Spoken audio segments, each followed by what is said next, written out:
White people have never sneezed right, and history proves it.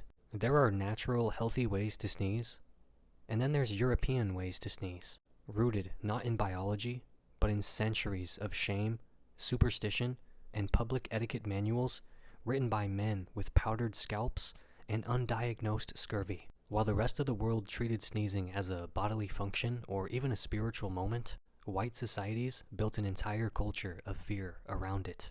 Not only did they sneeze wrong, but they held it in so hard that they started bursting blood vessels in their eyes before ophthalmology was even invented. In medieval Europe, the moment someone sneezed, everyone around them started panicking. Not because of germs, they didn't know about those yet and they didn't care, but because they believed a sneeze was either your soul trying to escape, a demon being expelled, or the plague entering the room. That's why "bless you" became the automatic response, not out of kindness, but out of existential dread. And if no one said it, well, that was your fault if you died. Compare this to cultures in West Africa or Asia where sneezing was often acknowledged as energy release or even good luck.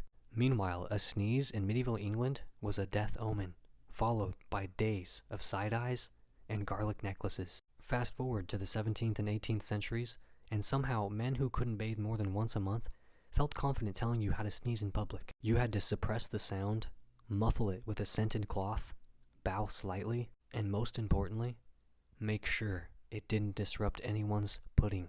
This is where the suppressed white sneeze was born. The tight-lipped, jaw-locked head jerk that pressurizes the skull like a cannonball in a teapot. And what happened next? Burst eye vessels. That's right. There are 18th century texts describing blood burstings in the ocular vein due to unseemly nasal pressure. White men were literally injuring their eyes because they were too proud to just let the sneeze fly. Meanwhile, other societies were sneezing, recovering, and moving on.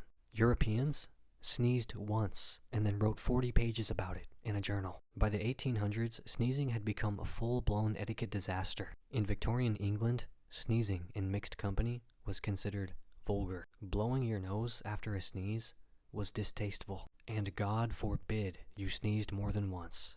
That was practically an assault. There are recorded accounts of women fainting from holding in sneezes during dinner. Men bleeding from the eyes and the nose after attempting discreet expulsions. And even pamphlets advising people to train the body to internalize its reflexes.